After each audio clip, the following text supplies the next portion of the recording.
Hi, I'm Helen Harrison. I'm the director of the Pollock-Krasner House and Study Center, and I'd like to take you on a tour of our current exhibition, Jackson Pollock, Small Poured Works, 1943 to 1950. This is Jackson Pollock's home. He and Lee Krasner lived here from 1945 until his death on August 11th, 1956, 50 years ago. But this is the first time that we have exhibited a group of his paintings. When Lee Krasner died in 1984, she left the property to become a museum, but not of their art. This is a museum of their lives and of their working environment. But we are now able to include this exhibition on our roster because of the commemoration of this anniversary. So let me show you around and let me explain the exhibition to you. We're starting over here with a very early poured work. It's actually a screen print. And it was made by Pollock in the winter of 1943 as a holiday card. They used to send out the cards as sort of as a New Year gesture rather than a Christmas card because Lee was Jewish and Jackson was not religious. So for them, a holiday card commemorating the New Year was more appropriate. And as you can see in this image, what he's done is pour and drizzle and drape the liquid material onto the screen and then printed it. And this is probably his very first fully poured composition. He was experimenting with the technique in the early 1940s under the influence of surrealism. And in our exhibition catalog, our guest curator, Frances O'Connor, has analyzed the purpose, the impulse behind this technical development, which Pollock was working on and perfecting throughout the early to mid-1940s, and it really reached its apotheosis in around 1947. But in Pollock's case, it was really a question of getting the kind of image he wanted, using whatever technique came to hand, whatever worked for him. And he himself said it, and I'm quoting him now, "It doesn't matter how the paint is put on, as long as something is being said. Technique is just a means of arriving at a statement." So it's the finished product itself, rather than the means to arrive at it, that's important, and that was important to him. But you'll see in the exhibition a variety of different techniques, not only the pouring, but combined with other methods of applying the paint that really gives you a well-rounded picture of the variety and the amazing inventiveness of his imagery. So let's go on into the main room. This is the living dining area of the house. And this is where Jackson and Lee entertained their guests. This is where they had their artwork on exhibit.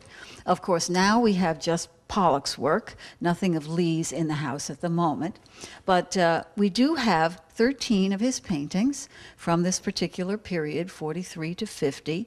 And one of the earliest ones is right in the center of that wall, a beautiful blue and green painting that's called Composition with Pouring 2. Now this picture shows you a combination of techniques where Pollock has evidently painted on a conventional canvas with a brush, and he has brushed in a kind of flowing image underneath and almost a little eye shape down here with some eyelashes. So there are intimations of figures or creatures of some kind. And then on the top, he has overlaid it with this rather beautiful filigree of poured paint. You can see the black enamel and also some off-white, some kind of cream color enamel that he's used to just enhance and enrich the image so that it looks like it's floating. And here he is doing this kind of experimental work in 1943, very early on, and it shows you a kind of transitional quality in his work that he was experimenting with at that time. Then we get a little bit later over here. Oh, by the way, this beautiful blue and green painting was lent to us by the Hirshhorn Museum in Washington, and they've lent 2 pictures to this show. We have a combination of private and museum collections who've been very, very generous with us just for this special occasion. So let's go over and have a look at this one This is really an amazing painting because, like the little screen print, this is entirely poured. There's no brushwork in this picture at all. And you can see a beautiful layering here where he started out with a kind of Indian red color, and then he has done a white layer and then a black layer over that. And the three layers all kind of meld in together. And the more you look at it, the more it begins to get dimensional. Begins to look like a nest or a web. It's actually called Freeform, and that's a very good description of it. It was painted in 1946. And this is also a fairly early example of a completely poured composition. Now, maybe I should mention the fact that a lot of people call these drip paintings. And there has been some controversy over whether drip is accurate, whether poured is perhaps a better description. And of course, pouring implies a little more control. Drip sounds a little bit arbitrary, like a dripping faucet, you know, something that you really can't control. But pouring, like you would pour maple syrup over a waffle, you know, you kind of make a design there. And it's a continuous flow. Drip sounds like the paint is just plopping. And of course, that's not the case here at all, as you can see. This is a beautifully controlled pour, and he has woven the different layers together. And this is important to notice because it is by no means just a random blot. And Pollock's development of this technique took several years. He really worked very hard on this.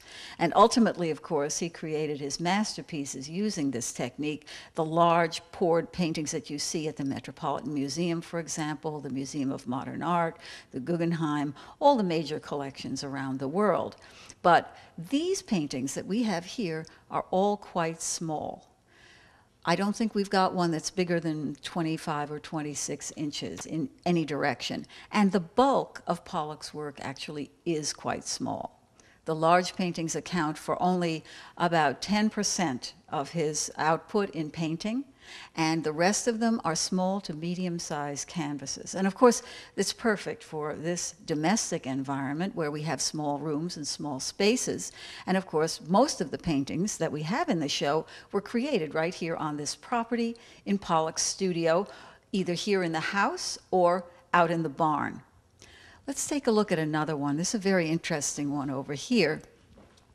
This is one of only two paintings that Pollock did using liquid wax, or encaustic as it's called.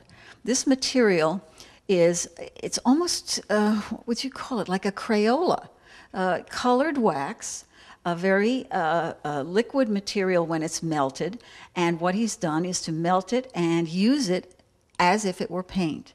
First, he has melted it very, very thin so that it creates a kind of translucent background on the canvas. And then he's overlaid that with the strokes of color, similar to what he would have done using liquid enamel paint. But this is liquid wax. We don't know how he came to experiment with it, but there are only two of these paintings that he ever did. One of them is in a private collection. This one belongs to the Hirshhorn Museum, and they've lent it to us. But for some reason, he decided not to pursue this material. Maybe it did not give him the result that he wanted. But for whatever reason, it's something that he just tried and then abandoned. But it is a fascinating example, and it's beautifully layered. It's got lots of different colors and very, very interesting textures. And this is one of the highlights of the exhibition. Our visitors have really enjoyed seeing this one, and it's very, very seldom seen. A lot of people don't even know that these small works exist. They think of his work as being predominantly very, very large. But in fact, that's not the case, and that's one of the things that this exhibition is illustrating. Also, he mixed his media quite a bit. We've got one over here that shows you his combination of oil paint and water-based paint.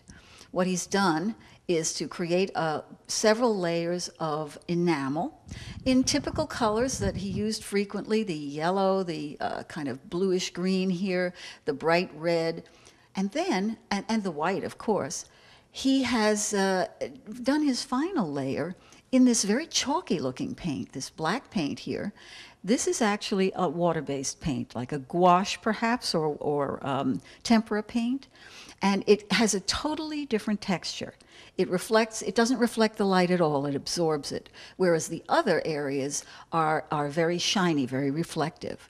So it creates a kind of visual tension in the work that's kind of interesting, rather unusual, but we do see it again in another of the paintings that we have in the show as well. So this is painted on paper. So the paper has absorbed and held the material, but it doesn't give it any texture. Whereas the encaustic painting, you can see the texture of the canvas, and that adds another dimension to it. Oh, and as long as we're in this area, let me point out our architectural model.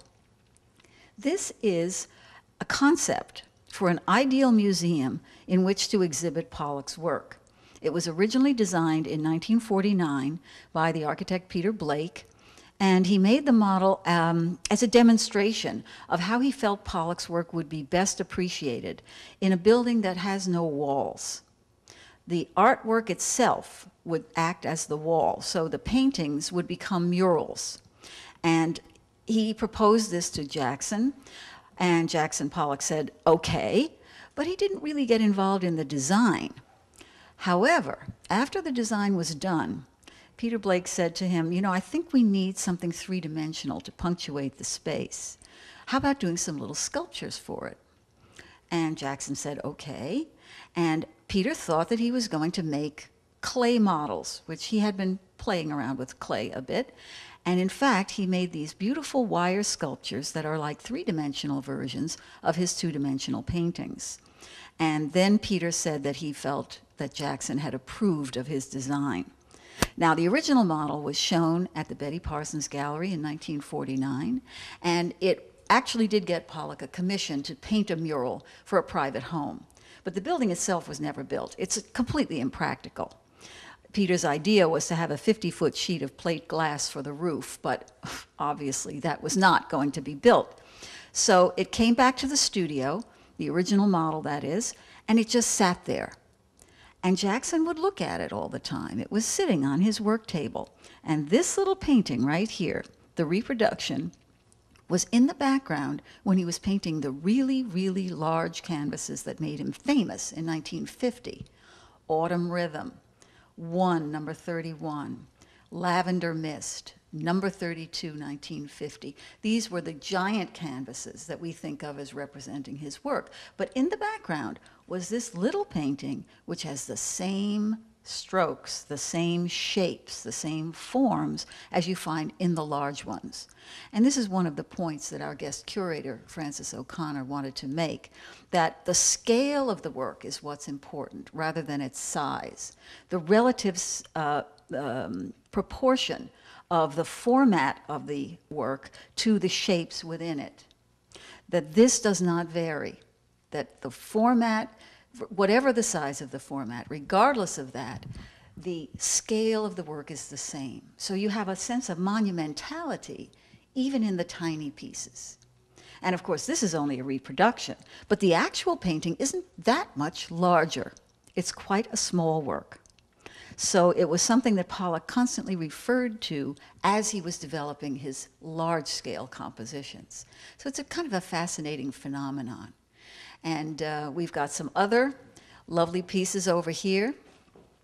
I'll show you my favorite. Come with me. Everyone has a favorite, of course, and it's hard for me to choose because I'm lucky enough to have 13 of them to look at.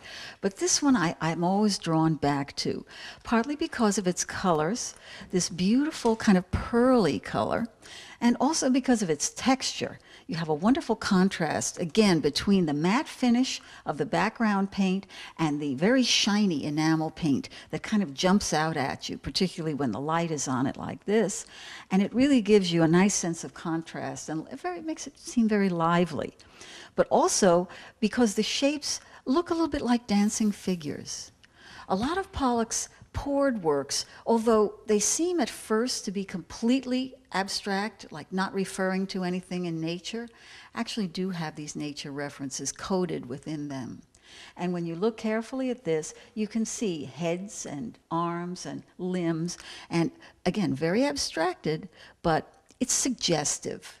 And for each person takes from it whatever they want. There's a lot of leeway. And Pollock himself encouraged that. When people asked him how to interpret his work, he said, why don't you just take what it has to give? Look at it passively and enjoy it the way you would enjoy looking at the landscape or looking at a flower. Just get what you can from it. So from his point of view, it really wasn't important if you understood it, if you got it. But if there was something there for you, you would get it. It's just a question of looking and enjoying. So for me, this is the one, of course, I sit right across the room from it all day long, and I get to look at it all day. So I can study it and really contemplate it. And that's, of course, the beauty of having these works here, that you really don't appreciate them in reproduction. They don't reproduce well because you lose the texture and you lose the contrast that you get with these different varieties of technical paint manipulation. Here you've got conventional painting. He's painted in a background. He's actually worked into it with the end of his brush or some other hard implement. And then over the top, he's created this beautiful filigree of semi-figurative imagery. So it's just a stunning picture, and it's got an awful lot going on in it. So I enjoy looking at it all day long. Let's go over here and take a look at a couple of others. Oh, here's an interesting one. This could really be called a flow painting, because you can see how the paint has been applied while it's still liquid. The two different colors, the predominant silver and black, have kind of melted together. And that's done by pouring wet on wet, so that you get this interaction of the material. And then at a certain point, he's worked into some of the color with like extra paint. So he's made a kind of impasto effect that really gives you added texture, added dimension, and to me it has almost a flower garden look to it, and I would say very strongly influenced by surrealism. This is a 1949 painting, and early in Pollock's career, he was very interested in the effects that the surrealists were getting by using chance and trying to delve into their unconscious for inspiration. So it was really a question of no preconceptions, no preliminary sketches, or any kind of pre-planning. You kind of had to start off and do something and then see where it took you. Let your unconscious just kind of lead you in whatever direction it did. Now, sometimes it would lead you up a blind alley, but sometimes it would lead you to places that you would never have expected to go if you'd thought about it ahead of time. But that doesn't mean that there wasn't any thought involved, because once you've made your first mark, then you've got to make a decision about what's the next mark to make. But it's a little bit like jazz. You start off with your tune, and then you improvise based on that tune, and you could go off into the stratosphere. But you'll always come back again. You'll always come around and kind of finish it off. And that's what Pollock did. He would start and go to wherever it led him, and then he would wrap it all up. And this one, I think, really does have that feeling to it. And one of the surrealists whose work he admired was a man named André Masson, who did very much this type of technique, using the impasto, using this flowing imagery. And I think that this is Jackson must have had a little bit of Masson in the back of his mind when he was working on this. Remember, this was someone who was not out in left field.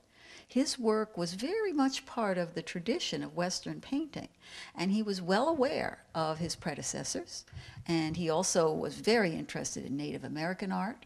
He really felt that that type of symbolism was very meaningful and almost universal in its appeal, and he was also very strongly influenced by Picasso, whose work he admired very much, and the Mexican muralists, whose work he also admired. So you can see quite a lot of synthesizing going on in his early work, and eventually, when he came into his own, he just had absorbed it all and put it all together in a very original and novel way.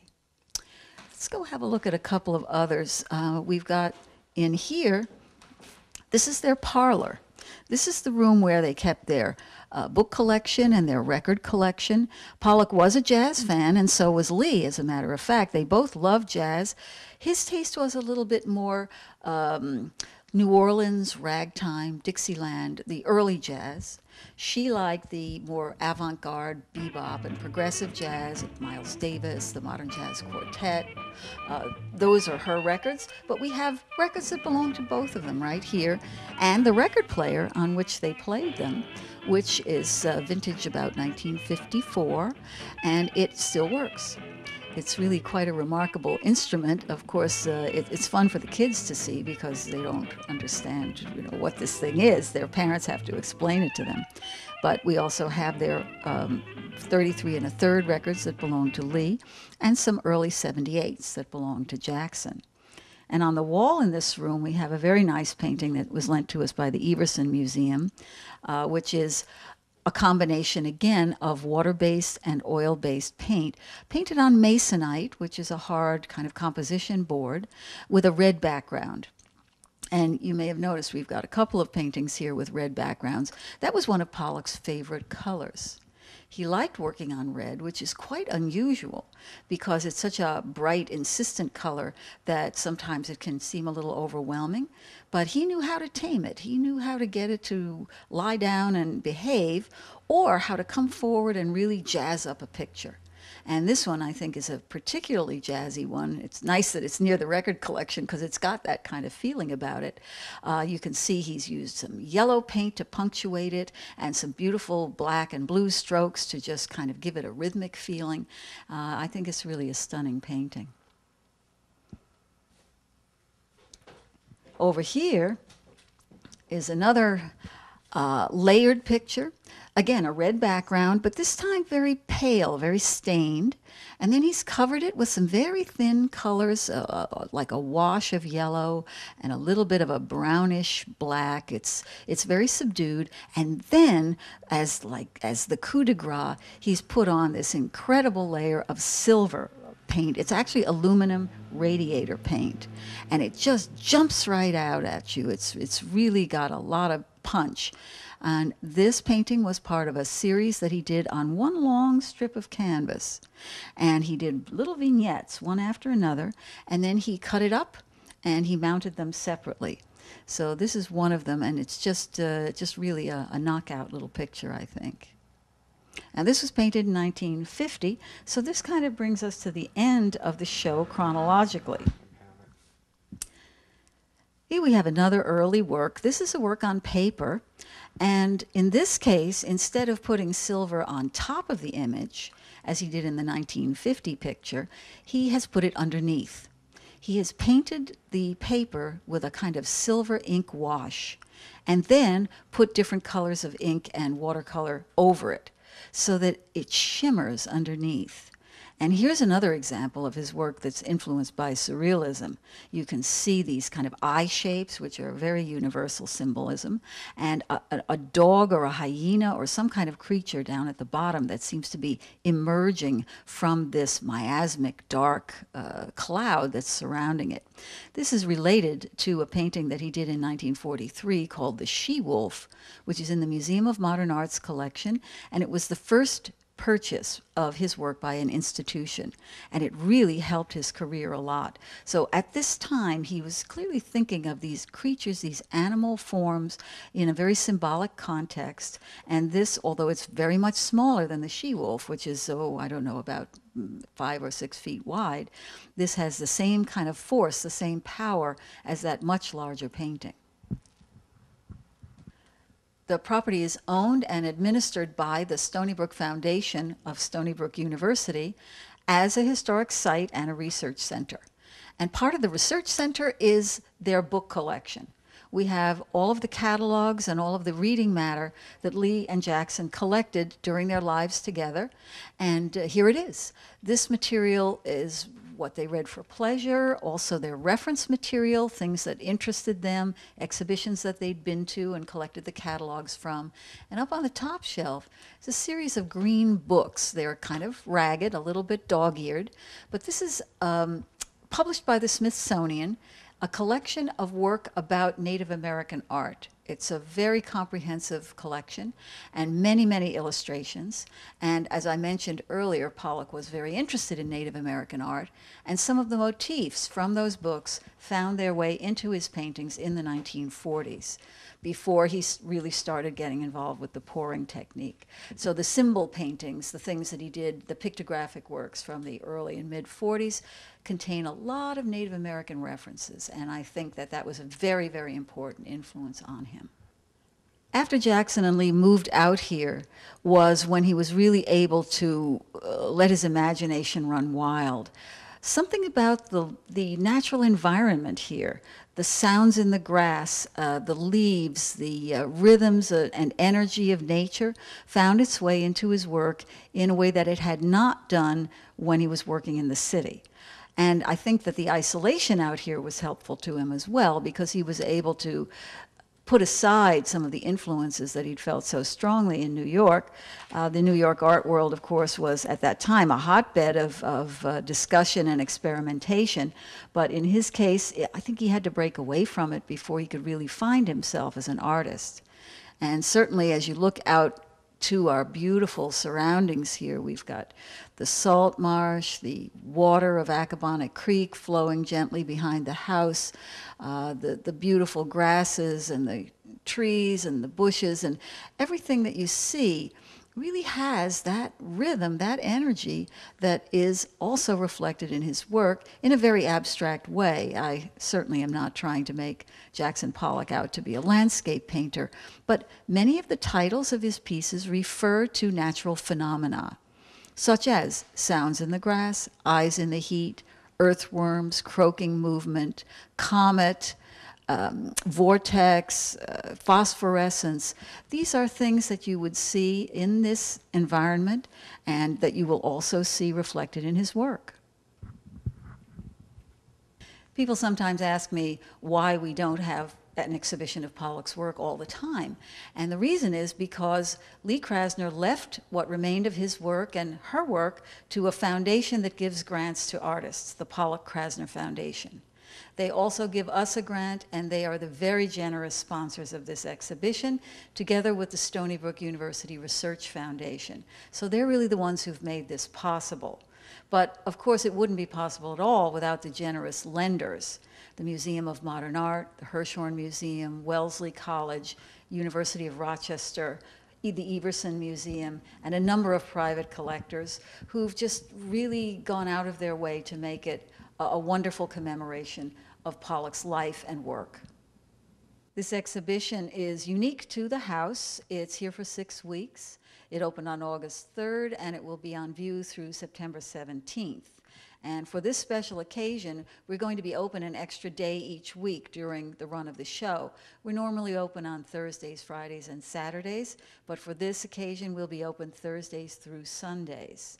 We have tours by appointment in the morning, and you need to book that ahead of time and pay for it ahead of time. So you call our telephone number, 631-324-4929 to do that. Or if you come in the afternoons between 1 and 5, it's general admission.